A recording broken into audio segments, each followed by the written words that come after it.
클릭해 주셔서 감사합니다. 오늘도 즐거운 하루 보내세요. 구독과 좋아요는 큰 힘이 됩니다. 달빛을 담은 항아리.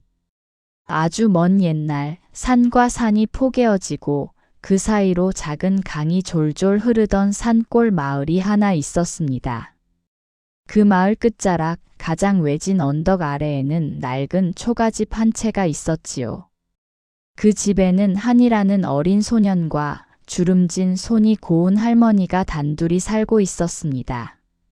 한이는 아직 나이가 어렸지만 눈빛은 누구보다 또렷했고 마음도 곱기로 소문난 아이였습니다. 하지만 형편은 넉넉하지 않았습니다. 밭이라고 해봐야 조그만 밭두렁 하나, 닭 몇 마리 키우는 정도인지라. 짠 국에 단무지 두어 쪽이면 한 끼 밥상이 좋겠지요. 그래도 할머니는 늘 말하곤 했습니다. 한이야, 가진 게 적다고 마음까지 작아지는 건 아니다. 사람은 마음에 무엇을 담느냐가 제일 중요하단다. 한이는 그 말을 믿었습니다. 그래서 힘들어도 툴툴대지 않았고 작은 것에도 잘 웃었지요. 한이에게는 남몰래 품고 있는 소원이 하나 있었습니다. 바로 글을 배우는 것이었지요. 마을 아래에는 작은 서당이 있었지만 글을 배우려면 엽전도 조금씩 들고 겨울에는 먹도, 종이도 사야 했습니다. 가난한 집 형편으로는 쉽게 허락할 수 있는 일이 아니었지요. 그래도 서당 훈장님은 한이의 사정을 알고 있었습니다. 밭일을 도와주고 나무를 패오고 외양간 청소도 열심히 하면 가끔씩 서당 뒤뜰에 들여보내 글자 몇 자를 가르쳐주곤 했습니다. 그날도 서당에서 돌아온 한이는 낡은 조각 종이에 달 월자, 밝을 명자를 적어 들고 집으로 돌아왔습니다. 해가 서쪽으로 기울어지고 하늘은 붉은 노을에서 점점 어둑한 남색으로 바뀌어 가고 있었습니다. 밥상 위에는 보리밥과 된장국이 소박하게 올랐고 할머니는 허리 굽은 몸으로 밥을 푸며 물었습니다. 오늘은 훈장님께 뭘 배웠니, 한이야? 한이는 자랑스럽게 종이를 내밀었습니다. 이게 달 월차예요, 할머니. 이렇게 쓰면 달이에요. 그리고 이건 밝을 명자예요. 이렇게 같이 쓰면 밝다는 뜻이래요. 할머니는 눈을 가늘게 뜨고 종이를 바라보며 빙긋 웃었습니다. 그래, 참 잘 썼다. 달처럼 밝은 아이가 됐으면 좋겠구나. 밥을 먹고 난 뒤 집안은 금세 어둠에 잠겨 들었습니다. 초가집 한켠에는 오래된 등잔 하나가 놓여 있었지만 기름통을 들춰봐도 남은 기름은 손가락 한마디만큼도 되지 않았습니다. 할머니는 걱정스러운 얼굴로 등잔을 만지작거리며 말했습니다. 에휴, 오늘은 그냥 자야겠구나. 기름이 다 떨어졌어. 한이의 눈빛이 순간 어두워졌습니다. 서당에서 배운 글자를 오늘은 꼭 더 연습해 보고 싶었기 때문입니다.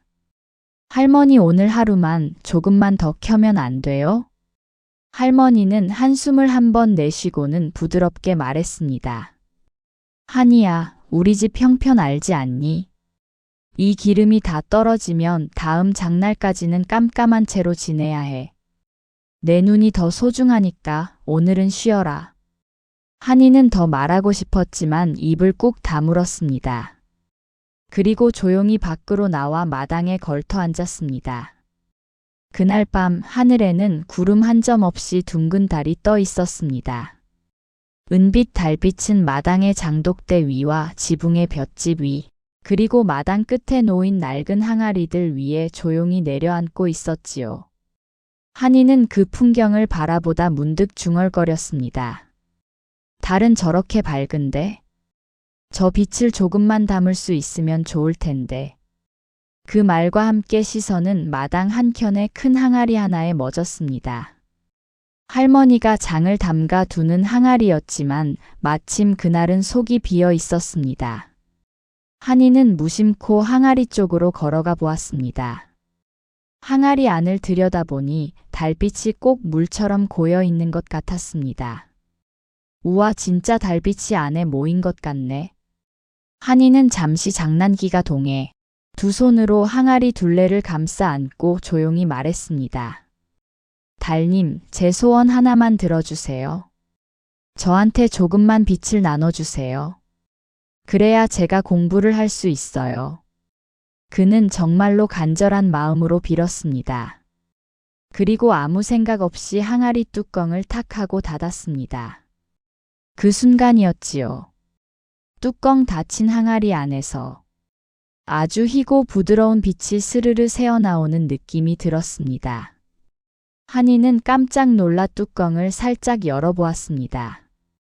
그러자 항아리 안쪽이 마치 작은 등불을 켜놓은 것처럼 희끗희끗 환하게 빛나고 있었습니다. 뭐지, 정말로 달빛이 들어간 건가? 한이는 가슴이 두근두근 뛰었습니다. 한이는 조심스럽게 항아리를 안고 집 안으로 들어왔습니다. 할머니는 이미 이부자리에 누운 뒤였지요. 할머니, 저 잠깐만 불 안 켜고도 책 좀 볼게요. 할머니는 졸린 눈으로 힐끗 보더니 등잔을 켜는 것도 아닌데 방 안이 어슴풀에 밝아진 것을 느꼈습니다.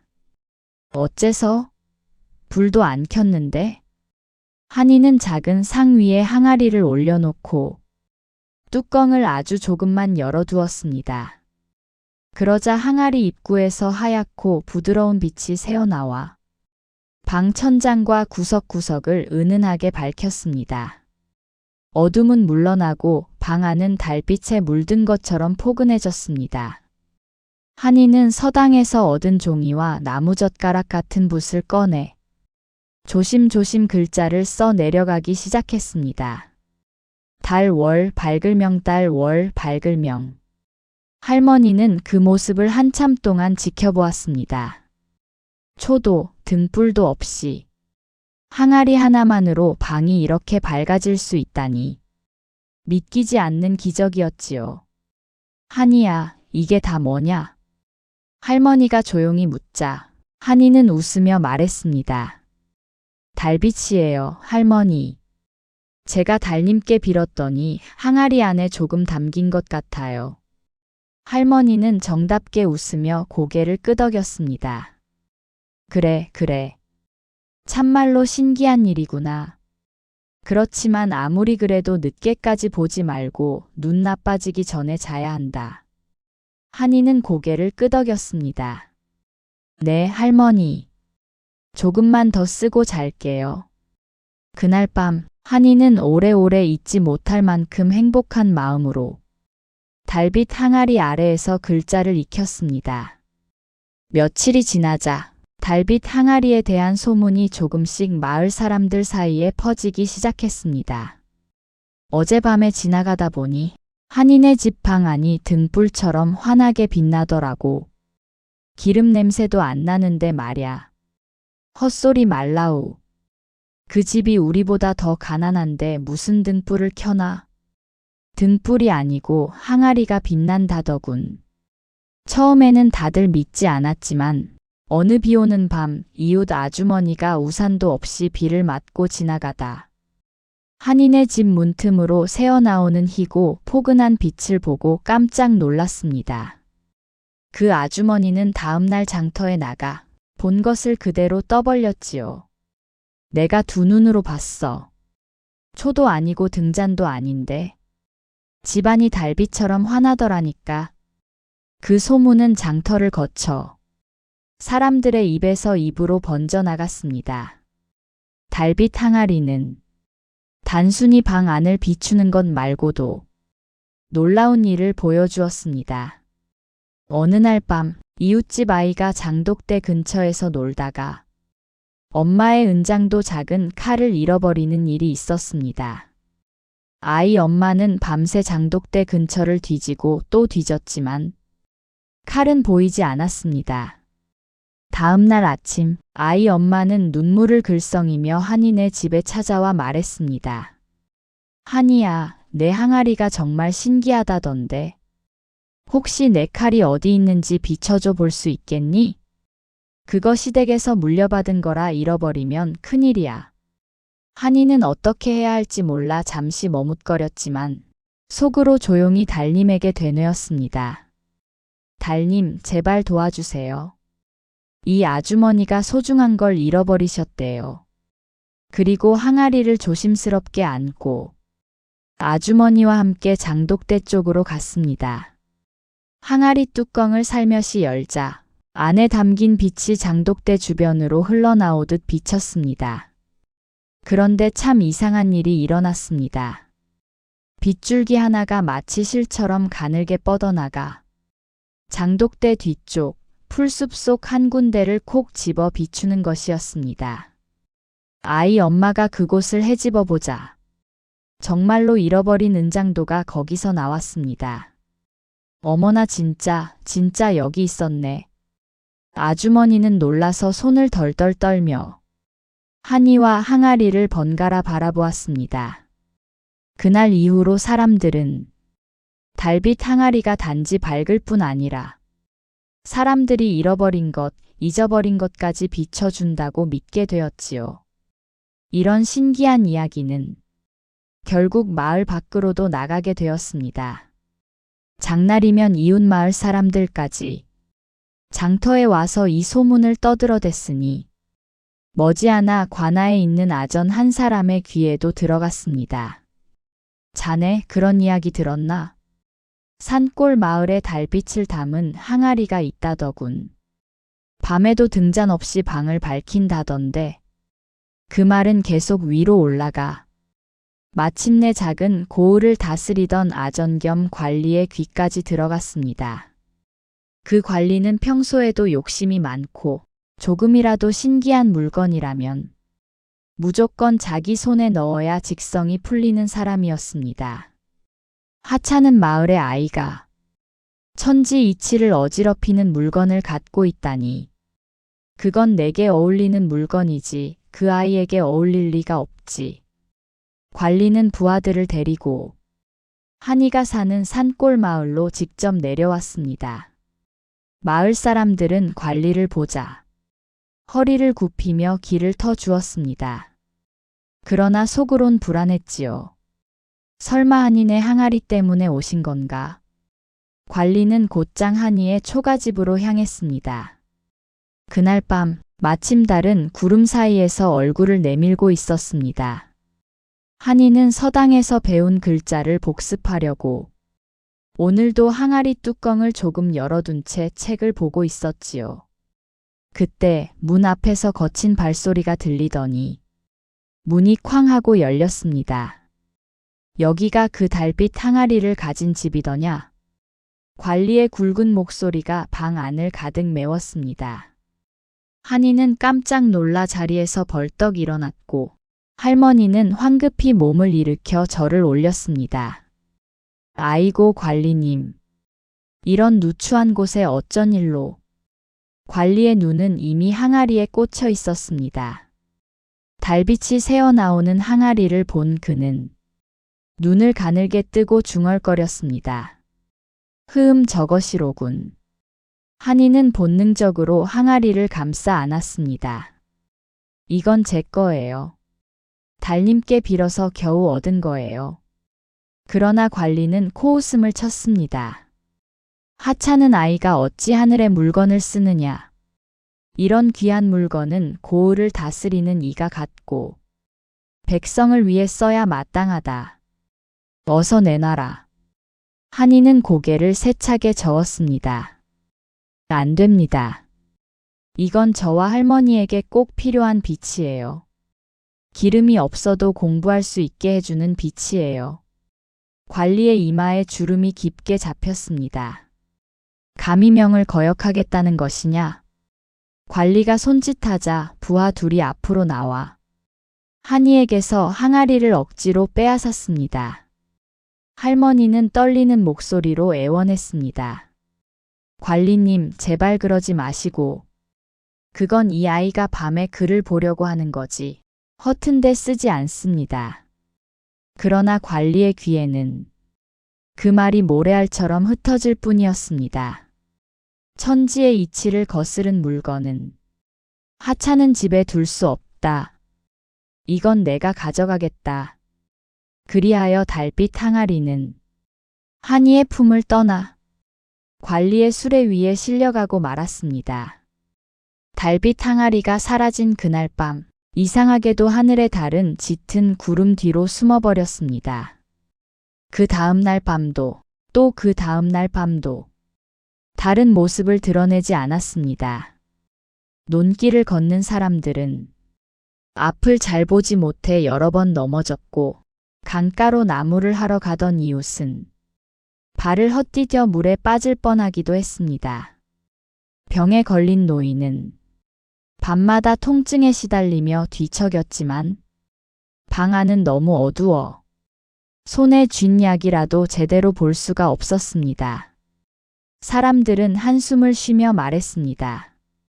달빛 항아리가 있을 땐 그래도 마음이 놓였는데 요 며칠 달이 전혀 뜨질 않으니 세상이 더 어두워진 것 같네.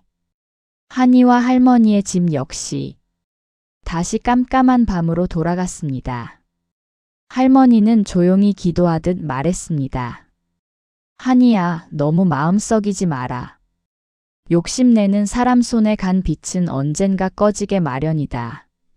하지만 한이는 마음이 아팠습니다. 항아리를 빼앗긴 것보다 그 빛으로 마을 사람들을 더 도울 수 있었을 텐데 그러지 못했다는 생각이 더 괴로웠지요. 한편 관아의 관리집에서는 달빛 항아리를 가장 높은 다락방에 모셔두었습니다. 관리와 그의 가족들은 항아리를 열어 그 빛을 보려고 했지만 이상하게도 항아리를 아무리 열어보아도 예전처럼 환하게 빛나지 않았습니다. 처음에는 희미하게 환했지만 날이 갈수록 그 빛은 점점 줄어들어 마침내 미지근한 촛불보다도 못한 빛이 되고 말았습니다. 관리는 화가 치밀어 항아리를 들고 마당으로 내려와 소리쳤습니다. 이쯤에서 이렇게 힘을 잃을 줄이야. 도대체 어찌 된 일이냐? 부하들이 두려운 얼굴로 수군거렸습니다. 혹시 그 아이 마음을 떠나서 그런 것이 아닙니까? 그 아이가 간절한 마음으로 달님께 빈 것이라. 그 아이 곁을 떠나니 빛을 잃는 게 아닐지. 관리의 눈빛이 더 사나워졌습니다. 허튼 소리 말라. 하늘의 빛이 어찌 사내 아이 하나에 좌우되겠느냐. 그렇게 화를 내었지만 아무리 항아리를 흔들고 별이 떠오르는 밤마다 다락에 올려두어도 항아리는 더 이상 예전처럼 빛나지 않았습니다. 며칠 뒤 달이 뜨지 않던 밤들이 지나고 어느덧 보름이 가까워지는 날이었습니다. 한이는 결심했습니다. 그래, 이렇게 울기만 해서 뭐해. 내가 처음 달빛을 빌었던 곳으로 가서 다시 한번 정성껏 빌어봐야지. 한이는 할머니께 말씀드리고 새벽녘 아직 어둑한 산길을 따라 마을에서 가장 높은 산 꼭대기로 올랐습니다. 산 정상엔 작은 바위 하나가 마치 제단처럼 솟아 있었지요. 바위 위에 올라 서니 온 마을과 강, 논밭이 한눈에 내려다 보였습니다. 한이는 그곳에 무릎을 꿇었습니다. 달님, 제가 욕심을 부리려 했던 건 아니에요.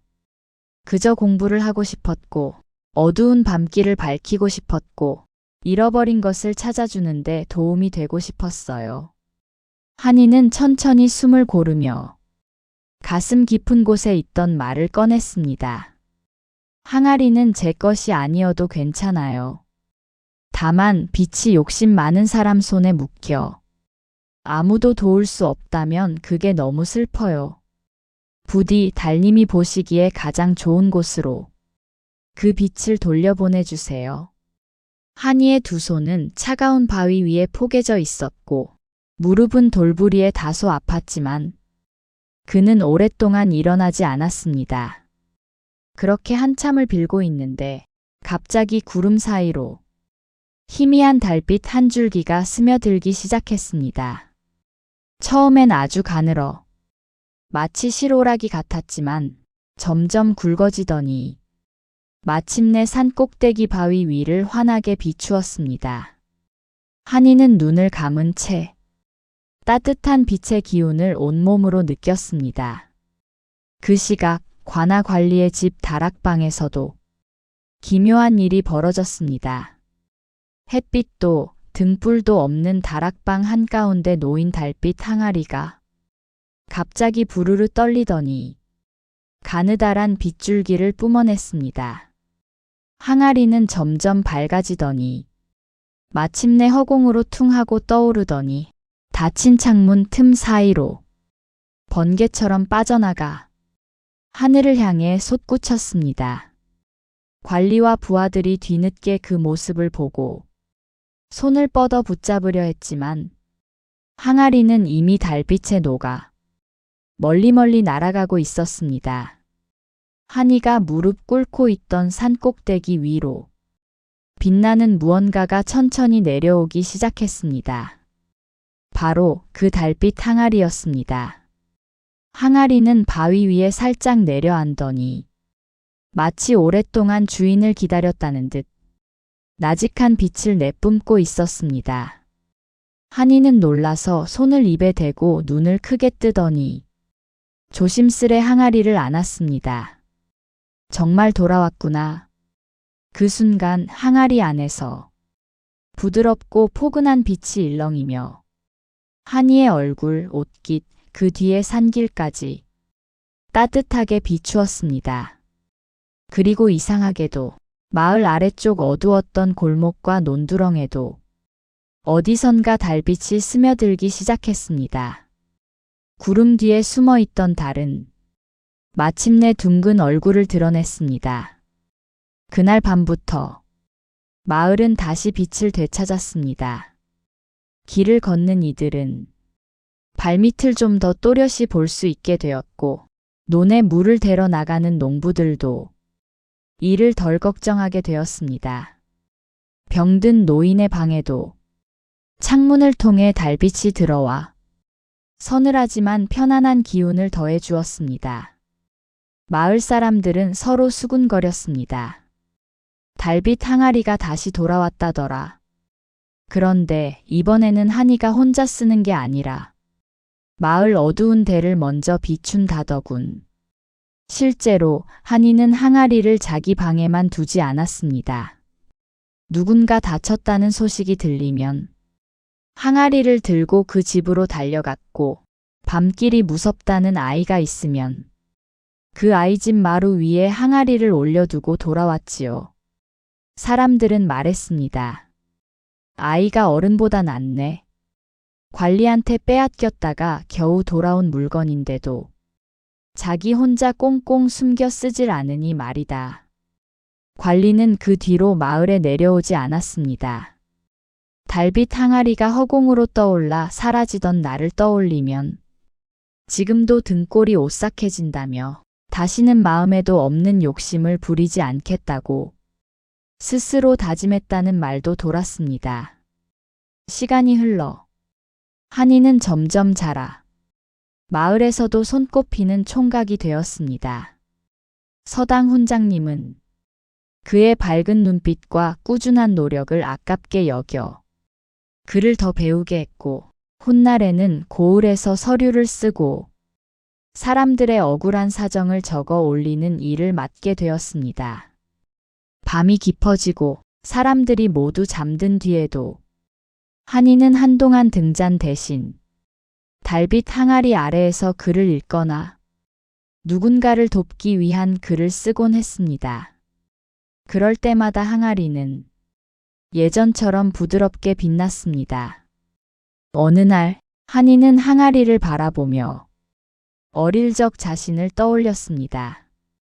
항아리는 조용히 빛날 뿐이었지만 왠지 이렇게 말하는 것만 같았습니다. 빛은 누구 한 사람의 것이 아니다. 누구를 비추느냐에 따라 그 가치가 달라지는 것이다. 한이는 미소를 지으며 손바닥으로 항아리 옆을 한번 쓰다듬었습니다.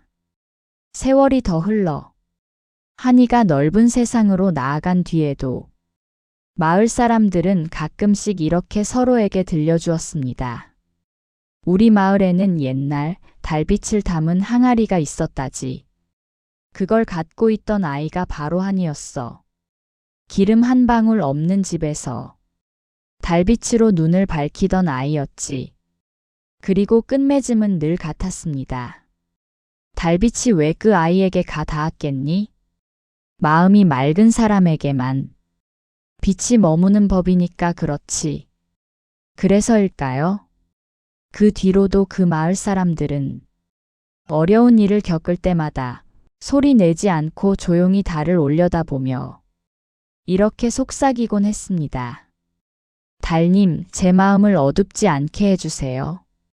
이렇게 해서 달빛을 담은 항아리와 소년 한이의 이야기는 긴 세월이 지나도 사람들 마음속에서 조용히 그러나 환하게 빛을 이어가고 있다고 전해집니다.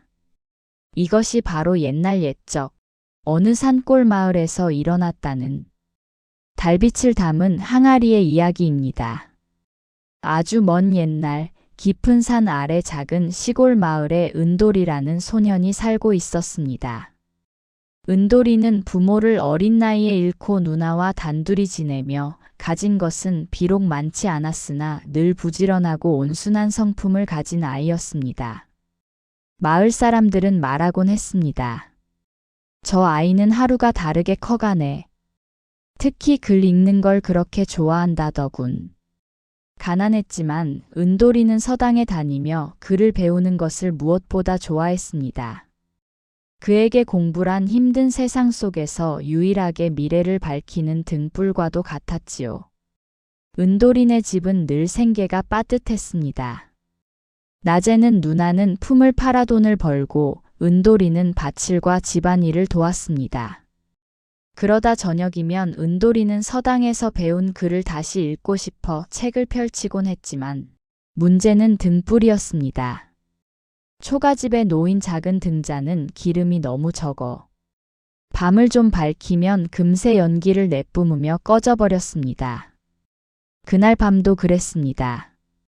은돌이는 책을 펼쳤지만 등잔불이 흔들려 글자가 제대로 보이지 않았습니다. 그러자 누나가 조용히 말했습니다. 은돌아, 더 보다간 기름 다 써. 내일 밝을 때 보자. 은돌이는 고개를 들며 미안한 듯 웃었습니다. 응, 알겠어, 누나. 그러나 속으로는 눈물이 찔끔 날 만큼 속상했습니다. 공부는 하고 싶은데 기름값마저 마음대로 쓸 수 없는 형편이니까요. 그날 밤 은돌이는 누나가 잠든 틈을 타 살짝 밖으로 나왔습니다. 달빛이 마당에 내려앉아 은은하게 빛나고 개울물이 졸졸 흐르는 고요한 밤이었습니다. 은돌이는 혼잣말을 했습니다. 이렇게 밝으면 달빛으로도 글을 읽을 수 있으면 좋겠네. 그때였습니다. 어둑한 개울가 쪽에서 초록빛이 반짝하고 지나갔습니다. 은돌이는 깜짝 놀라 고개를 돌렸습니다. 초록빛은 점점 가까워지더니 마침내 은돌이의 손끝에 잠자리 한 마리가 내려앉았습니다. 그 잠자리의 몸에서는 마치 반딧불 같기도 하고 작은 등불 같기도 한 은은한 빛이 새어 나오고 있었습니다. 은돌이는 숨을 삼켰습니다. 잠자리가 빛을 내. 호기심 가득한 눈으로 바라보던 은돌이는 잠자리 몇 마리가 개울 근처에서 함께 날고 있다는 것을 발견했습니다. 그들은 모두 희미하지만 분명한 빛을 내며 움직이고 있었지요. 은돌이는 잽싸게 작은 대나무 바구니를 꺼내 잠자리를 조심스럽게 몇 마리 모아 넣었습니다. 잠자리들은 놀라 달아나는 대신 은돌이 곁에 모여드는 듯 했습니다. 방 안으로 돌아와 바구니에 천을 얇게 씌운 뒤 틈을 살짝 열어보니 희고 푸른 빛이 새어나왔습니다.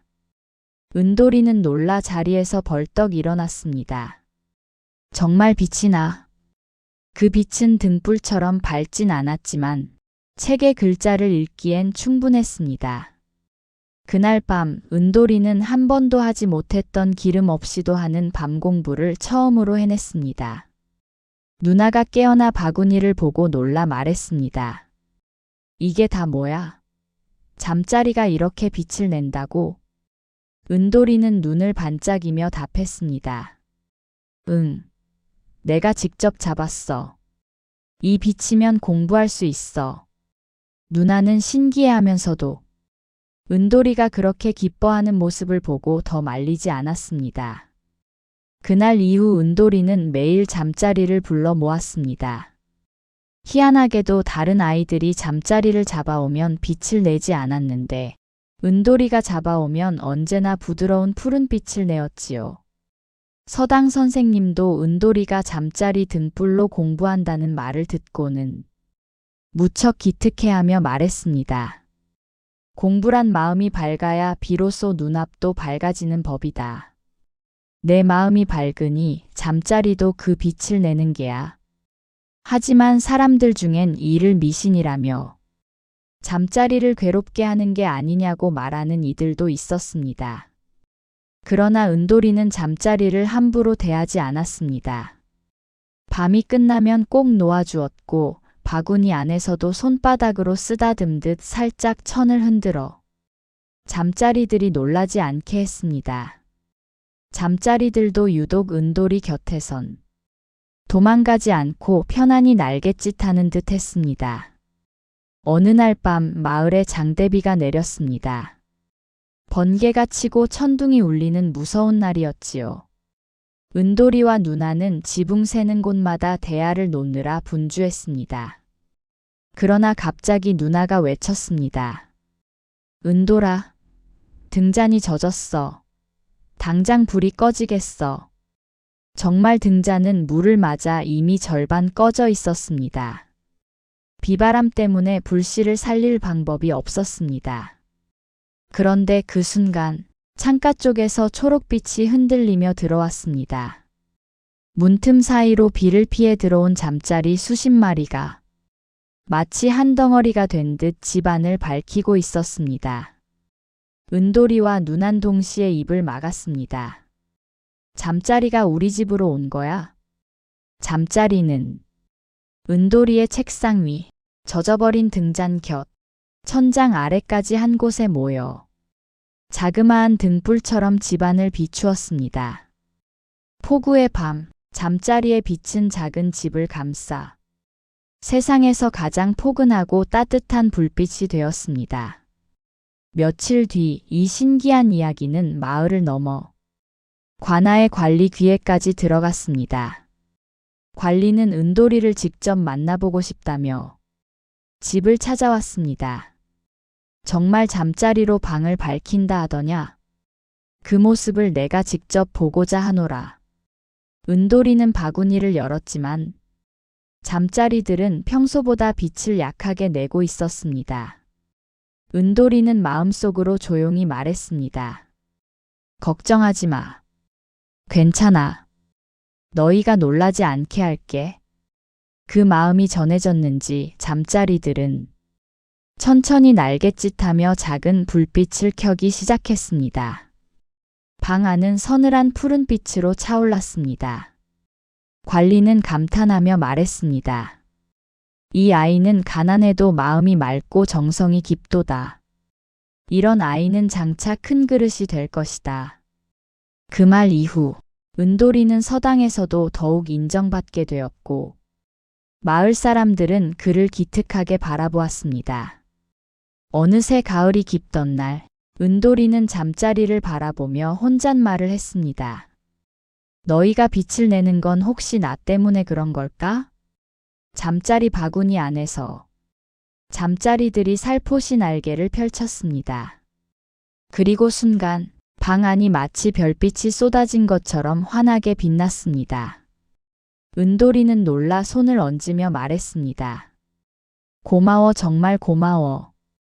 그 빛은 오래 지속되진 않았지만 은돌이 마음에는 평생 잊지 못할 기억으로 남았습니다. 그날 이후로도 잠자리 등불은 계속되었고 은돌이는 그 빛 아래에서 많은 공부를 이루어 장차 글을 짓고 어려운 사람을 돕는 훌륭한 선비가 되었다고 전해집니다. 옛사람들은 이 이야기를 전하며 이렇게 말하곤 했습니다. 마음이 밝은 사람 곁에는 작은 것도 빛을 내는 법이다.